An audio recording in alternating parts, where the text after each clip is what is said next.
Common sense today ain't so common.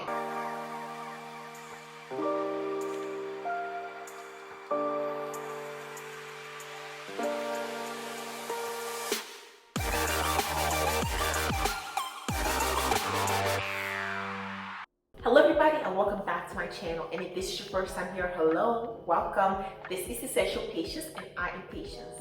And in today's video, I'm talking about schools not being responsible for teaching us everything. I know that sometimes people are like, oh, school should have taught me this and this and this. There is not enough time for schools to do that because you have to get your basic education in. Some people don't find it important to have classes such as math and English, but guess what? As somebody who went on to do engineering, math classes are very important. And while the average person may not be using principles in mathematics at their jobs, I do. It's really important that the educational system gives you the basic education because they don't know what you're going to go on to be. You're going to be a doctor, a lawyer, an engineer, a mathematician, a physician, a social worker, a politician. You don't even know that yet for a lot of people until they are getting ready to get to college. So it's important that they expose you to all the different types of education that is needed and fundamental to excelling when you get to college. Can you imagine if I went into college and I didn't know anything beyond, say, 8th grade mathematics? Because some people think Pythagorean theorem, knowing the square roots of things, is not important because you don't use that in real life. I cannot imagine not knowing that information when I went to college. I would have struggled so much. But imagine if you wanted to become a doctor, but you've never even taken a biology class. So you go to college and that's your first time taking a biology class. You're gonna be like, I don't like biology. Well, you'd have known that if you took a biology class in high school, which I did, and I knew I didn't want to be a doctor. But even things such as history, some people don't see it as important or relevant, but it is. Learn about the history of your country, the world around you, knowing civics. These are all very important. Even writing classes and English classes, we need to learn how to speak properly to be able to communicate effectively in the world around us. And when you're writing reports, even at my job as an engineer, I write reports. So imagine if I didn't know English because I'm like, oh, I want to be an engineer, so what do I need writing for? If only you knew. At least you'd be writing an email here and there. So it's really important that we learn this. So I was sitting back and thinking, well, if people think all of these classes, we should learn other stuff, what classes are we replacing? Because every year, I remember we had a math class, an English class, a history class, I think a government class. Those are really important classes. So I'm thinking, what do you suggest they take out of school to replace with certain things you deem important? But I'm going to go through this list of things that I think schools don't teach us, but it's important to learn on your own. Will it be nice if school offered these classes? Definitely. And I think a lot of schools should. But I do know that even taking 8 classes a school year seems to be a lot for people. So imagine if they added on more classes. How is the school structure going to be? But here are some things that I think is really important to learn as a person who is adulting. Good to know in your real life that even though school doesn't teach you, it's really good to learn and know as an adult. One of the first things is budgeting. If you're here, you definitely know that on my channel, I talk a lot about personal finance, and I let you know things that I think about when it comes to budgeting. And I recommend that everybody introduces themselves to a budget. There's no reason why in this world today, things are too expensive, you should be going through life without a budget. Having a budget is imperative. It's an emergency situation if you don't have a budget. But should schools teach budgeting? I think so. I think budgeting is somehow tough though, because we learn mathematics. If you have 100 and you subtract 100, it's 0. If you have $100 and you're spending $120, you have a negative amount. I think that's what school is for. It means things such as interest rates. We learn about calculating interest rates. I remember us doing things on loan terms as well, but sometimes we're not connecting that as people who are not using it, and that's why I always go back and forth. I'm like, what, but if they taught budgeting, how many people in high school actually have a job? How many people in high school are really paying their own rent or even learning or interested in doing it? Because some of these things are taught, people just don't retain the information. So when is the right time, right place to have this learning take place? But having a budget is imperative. And if your school didn't teach you how to do it, because my school we didn't sit down and like, well, how about this and this and this and that, budget for your rent, your utilities, your food. But I did learn it as an adult who was taught basic mathematics. So the next one, which is above budgeting, is financial management. And so this goes beyond just your regular budget, but how to navigate the financial world. Are high school students really even interested in that? I don't think so. A lot of them are just trying to come to school to socialize, maybe learn a few things here and there, go home, stay on social media. I don't even think some adults are interested in financial management. And so, should schools offer the classes for those who are interested or even make it mandatory? I would be happy if they did. But I don't think a lot of that information even retains. But when you become an adult, it's important to take hold of that. So nobody taught you about financial management. Nobody taught me either. But guess what? There are resources out here. YouTube is here. My channel is here. The Wall Street Journal. You can read a lot of financial publications. There's so many different resources online and books in the library for free that you can just grab one and read. It doesn't cost anything. And so the knowledge is there. You just have to be willing to learn. I did not want to be the person to be like, well, nobody taught me how to budget. Nobody taught me about financial management. Nobody taught me about interest rates. I'm an adult now. I take responsibility for where I am in my life and the actions that I take. So I'm not blaming other people for not teaching me. Instead, I'm taking that responsibility to learn. And I was practically forced to learn a lot of this when I was in college and I was paying for my college education. It was really expensive. I had to budget, and like I was applying for scholarships as well. So I had to make sure, oh, is the scholarships enough? How much is it gonna cost me to go to school? Eating lunches at school because I had all day classes. Learning all these things and how to budget and manage my finances in college helped me when I became a full self-supporting adult, because I was able to do it then and I'm even able to do it now to a greater degree. Next is cooking and nutrition.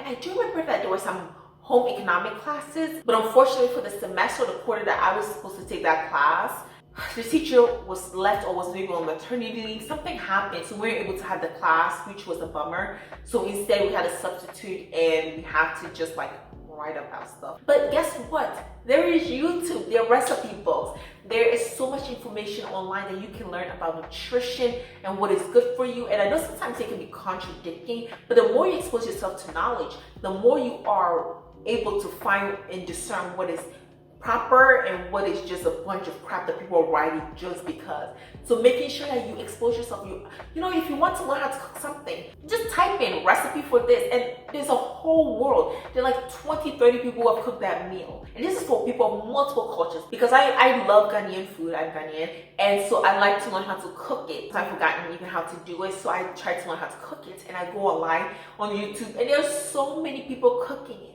So no matter what you want to learn how to cook in today's day and age, there is no excuses. If you want to know what type of spices to buy, there's so many different ways that are helping educate people on cooking and nutrition. And if you put in slightly, just a bit of effort, the return is massive on it because the knowledge is plenty. The next one is basic hygiene. I remember we took health class. We definitely were taught a level of basic hygiene, even though we focus more so on certain aspects versus human body. But this is something that goes on to some of the other stuff that parents are supposed to be teaching their children. You can't put everything on teachers. To a lot of teachers who are often overworked and underpaid, can you imagine being a teacher and being expected to teach people just everything about life when you are, especially you need something trying to figure it out? Things such as basic hygiene is something that parents should be teaching their children. I feel strongly about it. But let's say a parent didn't teach you. Again, YouTube, you know, the internet, there's so many stuff on there that you can learn how to just do basic hygiene. Because I do know that some people, if you, let's say, grew up with a single parent and you're of a different gender, you may not get everything. And even for me, in my household, it was about like growing my hair. I learned that from YouTube. And it was trial and error. It wasn't perfect. I had to consume a lot of information, but I did it. And so, you know, if you don't get the education that you want at home or at school, it's important that you can go and look for it. But hygiene is something that everybody should be practicing, especially in the hot summer. I mean, year round, but especially the summer. It exposes a lot of people. Next is time management. Should time management be taught at school? Again, I think this is something that really is important when it starts at home. But what if you have parents who barely know how to manage their time? Doesn't seem to be able to arrive places on time, every time they're late. This is something that you have to take hold of when you become an adult. I made sure that I wanted to be somebody who is on time. I'm still working on it. But my time management is sometimes like airtight. I have so many things going on right now. Aside from working full-time, doing this YouTube, I'm in grad school. I am also doing things for my church and just living life. Even now, I'm filming this video now, but after this video, I have to go do schoolwork and then I have to come cook. Just making sure that you manage your time well. You're always keeping up with things, because like in this time, I feel like there's not enough hours in the day for me to do everything that I have to do and get like a good amount of sleep, but I do my best with it, and I make sure to optimize on the time just to make sure that I am prioritizing what I need to prioritize and I'm making the most out of every moment. The next one is filing taxes. This is something else that people say, I never learned that in school, but how many people in high school filing taxes? Really, how many? I didn't file taxes until I got into college and I got a job that paid me enough to file taxes. Taxes may not be something that you learn in school, but it's something that you can learn when you're an adult. Once you're able to get your W-2, you make an appointment and then you go and somebody else can file it for you. If you want to file it on your own, you can look online, watch some videos on how to file your taxes. Personally, I don't want to be responsible for any of that in case you get audited, because the IRS does audit people randomly. So I make sure that I set appointments and I go for a professional to do it. I bring all of my papers on W-2, any documentation to make sure that I am paying my fair share of taxes. Taxes are good for the economy, so make sure that you pay yours. And if nobody taught you how to file, if your parents didn't teach you, if the school didn't teach you, all you need to do is make an appointment at H&R Block or somewhere that files taxes, or you can use online resources as well. But it's really simple. It's not consuming. I don't know, when I used to be young, I used to think filing taxes was a whole process. I remember the first time I did it, it was really simple. It took no more than 2 hours. Very easy. The professional did it, I didn't do it. And the next thing is emotional intelligence. And it's a way of not just measuring how people think, but it's also about emotional intelligence when dealing with people. We're trying to build a society where people are living together cohesively with common goals. Emotional intelligence is really important, and that's not something that I think schools can teach you. Again, I think this is more important in the household versus everything just falling on the school system, blame everything on the school system. Parents are supposed to teach their children emotional intelligence, and it's really sad when we don't get parents that prioritize or able to prioritize their kids to teach them everything that they need outside of school.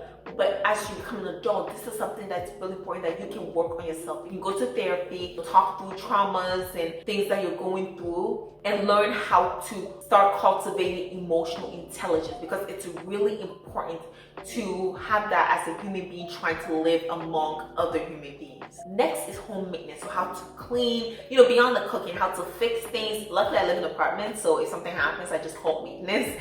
But just learning how to keep a tidy home as well, how to organize. These are things that, again, I don't think schools should be teaching you. I think this starts in a home. You know when they say charity begins at home? These are things that you're supposed to learn from your home. But if you didn't, when you become an adult, it's important to take on that responsibility and learn it. For me, I've always talked about being somewhat of a minimalist and being slightly germophobic. So I like to keep an organized and tidy apartment, or just living space, because if I have too many things or things that are not organized, it gives me anxiety. So even though I've talked about being busy a lot, one of the things that I do is I deep clean my apartment like every single week. So I have to set aside those hours to make sure that my apartment is clean, diffused, and good quality. I just love to have the diffuser going and just making sure that my environment is good. Learning how to keep a home is very important, not just for women, but for everybody. It's a basic skill that everybody needs as an adult in order to live in an apartment or a home that is clean and organized. Like, that's basic human home management. And the next thing is socializing. Schools are a good place to facilitate socializing, and I think it's one of the places where you will have the most opportunity to make friends, because a lot of people will tell you as you become an adult, it gets harder to make friends, but luckily there's always the church. That's one reason why I love my church. When I moved to Texas, one of the easiest places for me to make friends was at my church, because beyond school, where else do a lot of people socialize that is not an environment like the bar or like very specific to certain people? How to socialize and good social skills, how to be polite, kind, gentle, smile. Be cognizant of other people's feelings and not just always be me. You know, learn how to also look beyond yourself and to be a good person to socialize with. And I think that's something that, again, you can really start learning at home. And then, of course, school is a good place that facilitates it, even though they don't teach it. It just happens naturally. But it's good to make sure that you are showing it and socializing in a good way. And the last but absolutely not the least is common sense. Common sense today ain't so common. Sometimes there are things that people are like, oh, teach this in school. I'm like, that's common sense. Like, there is no reason why schools should have to teach that. Again, schools, there's not enough hours in the day during the school's time to even teach all of these things. It's just good to learn how to do basic things and things we considered, at least in some places of the world, like common sense. But I do realize common sense is relative to where you live, how you grew up, and certain things as well.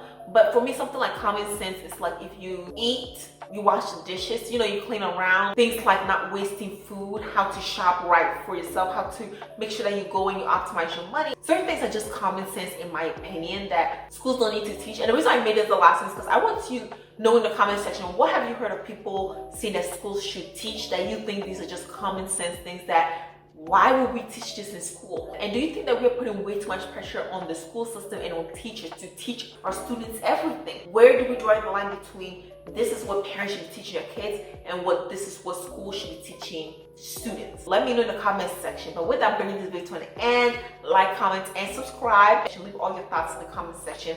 I'll be reading and responding with mine as well. So thank you so much. Share this video with somebody who you think will be helpful too. And remember to ring the notification bell because I post 2 videos a week on Tuesdays and on Fridays. Come on over because there'll be a video here waiting for you. Thank you so much. I'll see you in the next one. Bye.